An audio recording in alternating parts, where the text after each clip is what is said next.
Pride and Prejudice by Jane Austen. Chapter 3. Not all that Mrs. Bennet, however, with the assistance of her 5 daughters, could ask on the subject, was sufficient to draw from her husband any satisfactory description of Mr. Bingley. They attacked him in various ways, with barefaced questions, ingenious suppositions, and distant surmises, but he eluded the skill of them all, and they were at last obliged to accept the second-hand intelligence of their neighbour, Lady Lucas. Her report was highly favourable.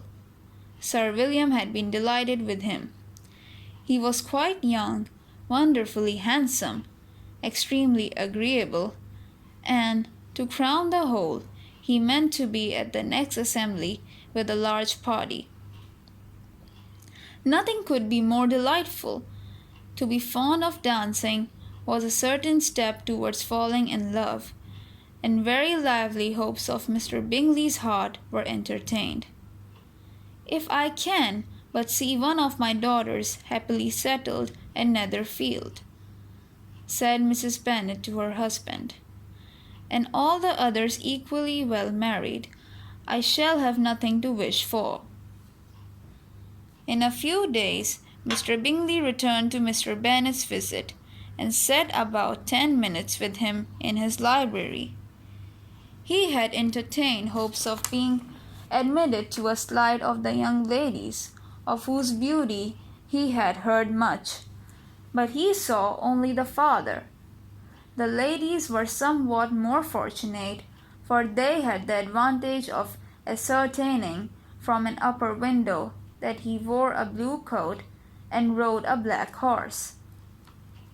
An invitation to dinner was soon afterwards dispatched, and already had Mrs. Bennet planned the courses that were to do credit to her housekeeping, when an answer arrived which deferred it all. Mr. Bingley was obliged to be in town the following day, and consequently unable to accept the honour of their invitation, etc. Mrs. Bennet was quite disconcerted. She could not imagine what business he could have in town so soon after his arrival in Hertfordshire, and she began to fear that he might be always flying about from one place to another, and never settled at Netherfield, as he ought to be.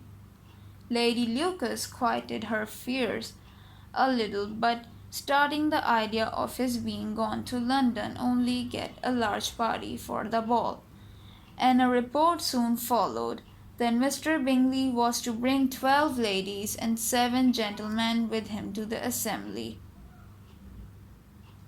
The girls grieved over such a number of ladies, but were comforted the day before the ball by hearing that instead of 12 he had brought only 6 with him from London, his 5 sisters and a cousin, and when the party entered the assembly room it consisted only of 5 altogether: Mr. Bingley, his 2 sisters, the husband of the eldest, and another young man. Mr. Bingley was good-looking and gentlemanlike. He had a pleasant countenance and easy, unaffected manners.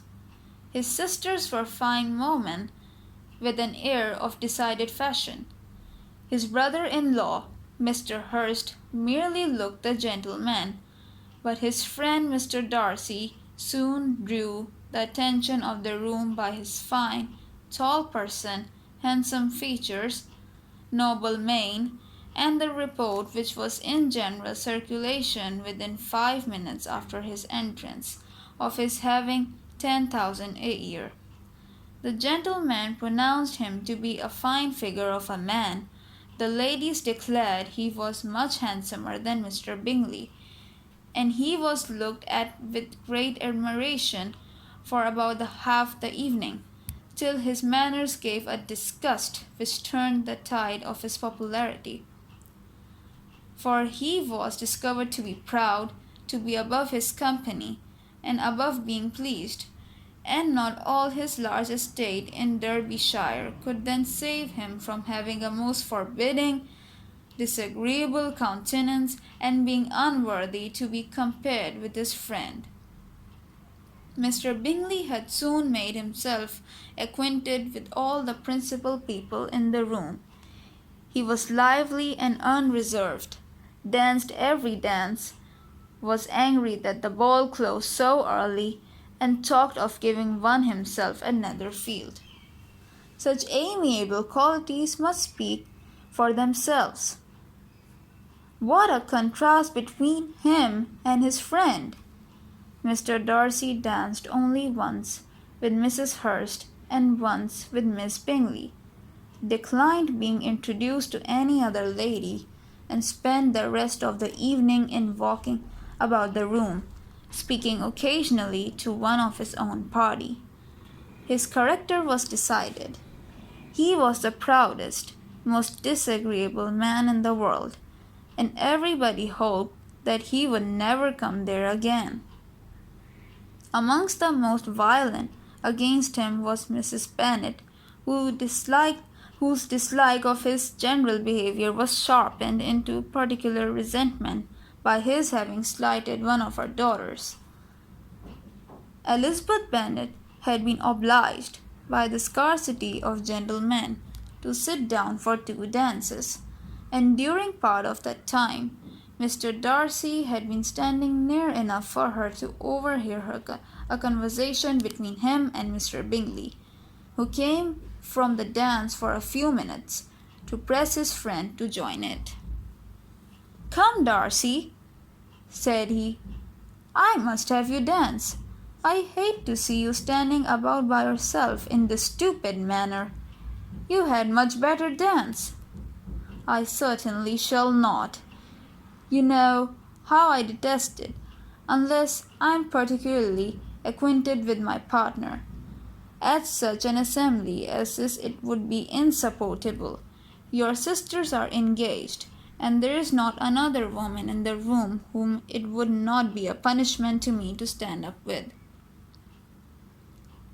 "I would not be so fastidious as you are," cried Bingley. "For a kingdom, upon my honour, I never met with so many pleasant girls in my life as I have this evening, and there are several of them you see uncommonly pretty." "You are dancing with the only handsome girl in the room," said Mr. Darcy, looking at the eldest Miss Bennet. "Oh, she is the most beautiful creature I ever beheld, but there is one of her sisters sitting down just behind you, who is very pretty, and I dare say very agreeable. Do let me ask my partner to introduce you." "Which do you mean?" And turning round, he looked for a moment at Elizabeth, till catching her eye, he withdrew his own and coldly said, "She is tolerable, but not handsome enough to tempt me, and I am in no humour at present to give consequence to young ladies who are slighted by other men. You had better return to your partner and enjoy her smiles, for you are wasting your time with me." Mr. Bingley followed his advice. Mr. Darcy walked off, and Elizabeth remained with no very cordial feelings towards him. She told the story, however, with great spirit among her friends, for she had a lively, playful disposition which delighted in anything ridiculous. The evening altogether passed off pleasantly to the whole family. Mrs. Bennet had seen her eldest daughter much admired by the Netherfield party. Mr. Bingley had danced with her twice, and she had been distinguished by his sisters. Jane was as much gratified by this as her mother could be, though in a quieter way. Elizabeth felt Jane's pleasure. Mary had heard herself mentioned to Miss Bingley as the most accomplished girl in the neighbourhood, and Catherine and Lydia had been fortunate enough to be never without partners, which was all that they had yet learned to care for at a ball. They returned, Therefore, in good spirits to Longbourn, the village where they lived, and of which they were the principal inhabitants. They found Mr. Bennet still up. With a book he was regardless of time, and on the present occasion he had a good deal of curiosity as to the event of an evening, which had raised such splendid expectations. He had rather hoped that all his wife's views on the stranger would be disappointed, but he soon found that he had a very different story to hear. "Oh, my dear Mr. Bennet," as she entered the room, "we have had a most delightful evening, a most excellent ball. I wish you had been there. Jane was so admired, nothing could be like it. Everybody said how well she looked, and Mr. Bingley thought her quite beautiful, and danced with her twice. Only think of that, my dear. He actually danced with her twice, and she was the only creature in the room that he asked a second time. First of all, he asked Miss Lucas. I was so vexed to see him stand up with her.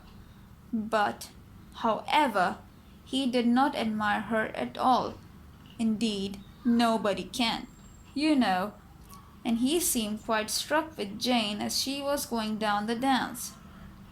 So he inquired who she was, and got introduced, and asked her for the two next.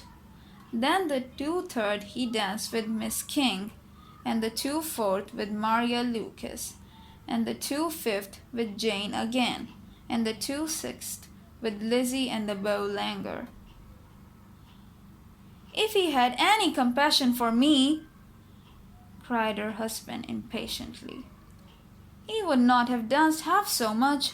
For God's sake, say no more of his partners. Oh, that he had sprained his ankle in the first dance. Oh, my dear, continued Mrs. Bennet, I'm quite delighted with him. He is so excessively handsome, and his sisters are charming women. I never in my life saw anything more elegant than their dresses. I dare say the lace upon Mrs. Hurst's gown—" Here she was interrupted again. Mr. Bennet protested against any description of finery. She was therefore obliged to seek another branch of the subject, and related, with much bitterness of spirit and some exaggeration, the shocking rudeness of Mr. Darcy. "But I can assure you," she added, "that Lizzie does not lose much by not suiting his fancy, for he is a most disagreeable, horrid man, not at all worth pleasing. So high and so conceited that there was no enduring him. He walked here and he walked there, fancying himself so very great, not handsome enough to dance with. I wish you had been there, my dear, to have given him one of your set downs. I quite detest the man."